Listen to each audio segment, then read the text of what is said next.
guys, it's Kevin Antressian over at NAMM 2020 to find out what kind of gear is awesome and what shit sucks.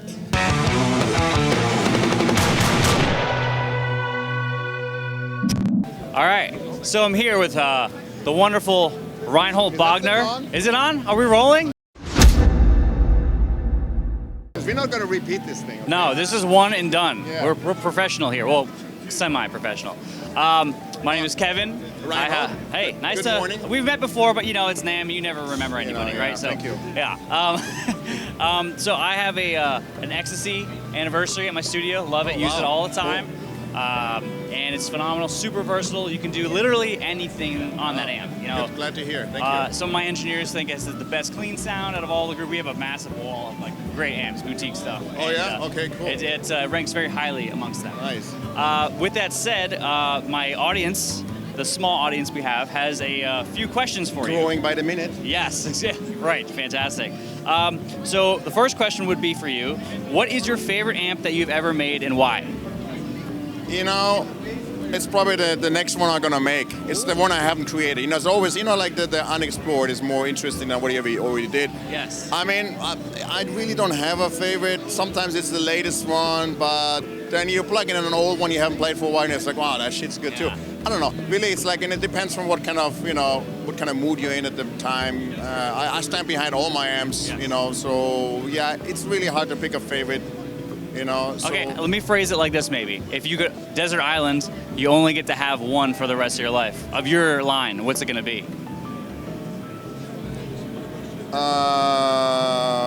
Atma is great. The new Ecstasy 34, 35, 34 is great. Cool. All the Helios stuff, you know, like, I mean, I actually don't need much channel switching, so I could be with the Helios with one channel, you know. I'm let's fine. go with the Helios. I don't need like fucking great, you know, amazing amounts of gain, you know. Yeah.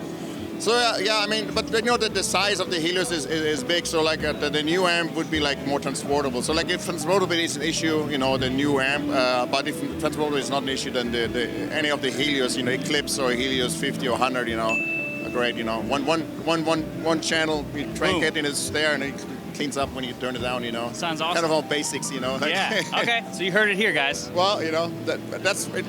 Tomorrow would be a different answer, you right? Know? Like, you know. Also on my. But I can tell you that it's not going to be a plug-in. Oh. That segues into my next question. Well, there we go. I'm so, psychic. So on my channel, we kind of have a shtick about a character. So we're really kind of like pushing against the amp profiling thing. Yeah, I mean, because it's very popular now, and I think it does a disservice to all you guys who are actually making this stuff. And there's no licensing or anything. It's just they're cloning your property. Yeah, it's kind of like stealing a song, you know. Right. I mean, exactly obviously, the technology has its place, but yeah, that it's kind of just like ripped off left and right is a little bit, you know, kind of. It's a little bit a problem. I think, right. You know, like, and you know. I don't think the consumers give a shit because it helps them and it hurts the industry. If it crumbles the industry, there's not going to be any real amps for them to steal. I mean, it's similar with the songwriting, you know, with all this streaming services. The musicians don't get paid shit, you know, anymore, you know, and it's like how they expect to get great records produced. Nobody has the money anymore to do it, you know. It's like it's so As sad. a record producer, I can attest to that one. Yeah, well, yeah. So yeah, it's a loop, you know. So it's a closed circuit. So like, I mean, it's something's going to suffer, you know, and that's like the sad thing, you know. Right. So we're like it only has so much weight coming from me as a producer and a musician, but that's why I'm talking to you, Dave, Peter, all these other guys about like how it affects them. So maybe the average listener or watcher will be like, oh shit, maybe I shouldn't do that. You know? I mean, all bands that it out with like buy a real amp from the manufacturer and then have the camper profile, which a lot of people do, you know, and when you have to do a fly gig or something like that, you have the camper profile, but you also paid for the real amp, so there's kind of you balance it somehow out, you know, something comes back, you know. Right, like buying an album and then downloading. There's some guys that just buy amps, profile them and ship them back to the guys where they bought it from and say, I didn't like the amp. Are you kidding me? You know, I mean, that's what the other end of the spectrum. You know? And then they sell packs online. You can just buy 25 amps that have been profiled and blah, blah, blah, and you guys don't get a kickback or anything. Right. That's pretty shitty. Yeah. So, okay, cool. Here's a good one. Okay. You're kind of known for your attire at these events sometimes. The what? Your attire, your dress. Right? Okay. Yeah, I guess. What was your favorite outfit you've worn to NAMM so far? Well, the most famous one is, I think, I don't know if it's that was the best one, but the most notorious one was like probably like 10 maybe 12 years ago. Okay. I used to wear, you know, those paint suits you buy at Home Depot, and you know, like, and no nothing underneath. So like, I guess you can see through it somewhat. You know, I don't know, like, but you know, so the cops came and wanted to arrest us. I was me and my friend Andreas. We had an amp like that looked like a moon landing spaceship. Like it was like 2 speakers. And another, it's all spheres, you know, like 3 spheres, you know, with a vacuum pump connected together.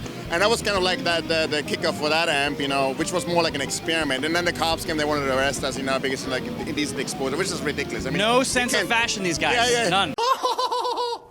You know, you can't see that much, you know what I mean? It's like, you know, well, I mean, we don't want to, you know. So, like, yeah, so that's probably the most notorious one, Okay. yeah. So that people who saw that, unfortunately, there's no video. I don't know, it was before the, you know, the iPhones and all that stuff, so. What do we got to do to bring it back, but tame it? Yeah, to make it like, usable. You know, I like to not repeat myself. Any new models you're pushing this year? Well, you know, we just released the amp, so, you know, like, normally we show stuff, and that's, like, coming out 6 months or 12 months later, you know.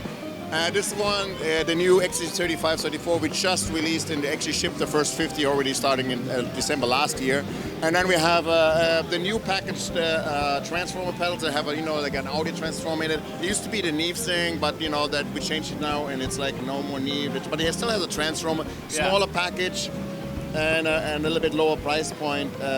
So like it's the Burnley, the Harlow, and the Wessex, you know. That's new for the pedals.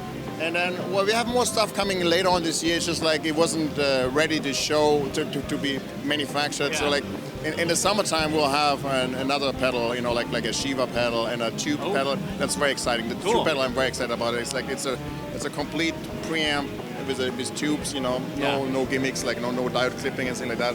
So if you have to fly somewhere, that is a really good choice, you know. Okay, all right, fantastic. Yeah, so look out for it in the summertime. Okay, here's a good one. And we also have the Synergy stuff, of course. The Synergy. We did a video on those stuff. Yeah, amazing. We're trying to get some of that. The Jeff's Ecstasy going to hook us up, hopefully. and the Uberschall module is going to be available. I'm going to compare my Ecstasy to that Ecstasy and see how close it gets. Yes, please do.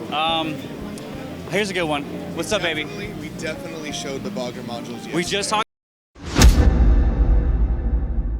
about that. We're gonna say we're gonna hold you to it. He said it. No, we're gonna get some for the channel, right, Jeff? Right, Jeff? Jeff, you want to say something else? Yeah, get in here, bro. We love Jeff. Jeff's my boy. Don't look at You're on camera now. That, yeah. Oh shit! You can't hide that. No, all right, how about this? It's all good. EL34s or 6L6s? Ooh. Both you guys. Which one? What are you talking about? EL34s or 6L6s? What are you going with? Oh, I mean, I'm more EL34 guys, but I can make everything sound good, you know. But yeah, I'm mainly EL34s, you know. I don't know, that 6L6 power section and that Synergy rack sounds pretty killer. You can make 6L6 sound good, you know. I'm not saying. So it's not really a big deal. My customer base is more EL34 based, but we have some great sounding amps with KT88s. I think it's pretty safe to say he knows a little more than I do, so I'm gonna. It's not like, you know. I mean, it's just like my customer base is like this, you know. So you know. As long as you can crank them, you know, like any tube you can make sound good, you know. It's just like it's like a different flavor, you know, and there's a place for a different flavor. That's also why different brands, you know, Friedman, Diesel, all this stuff is good stuff, you know. Like it's a little bit different color, and sometimes you need a different paint, you know. Like it's not like, you know, the one is better than the other. It's like, you know, what kind of flavor do you want, you know? Personally, I kind of love the fact that you guys are all in the same like circle, and you're hanging out, and you're talking to each other, and you're smiling. I think that's great. Yeah, I think over the years we learned it's just like there's enough for everybody, you know, and a lot of customers have each of those amps, you know, and it's like, you know, it's like, so it's like, it's like, or they have one of use one and then they sell it by the other one, you know. So like trading cards. Yeah, it's like, you know, I mean, you know, the competition is overrated. It's like, of course, there is somewhat of a competition, but I mean, overall, it's like, people go for good tone, and we all deliver good tone, and like, and as I said, you know, sometimes you want something different and you get something else, you know. So. Absolutely. We're getting to the end here. Can you describe the craziest party you've ever been to? No, I can't put words into that one. All right, fair enough. To be there, you know what I'm saying? Cool. All right, I think that's it, man. I think that was awesome. Anything else you want to add? Absolutely. No, man. Thanks for stopping by, and look forward to seeing you next year. Cool. And I hope the channel grows. Can I get a hug? Oh, of course. Yeah. Thanks, man. Appreciate it. Awesome. You're welcome. Thank you. Thank you. Yeah.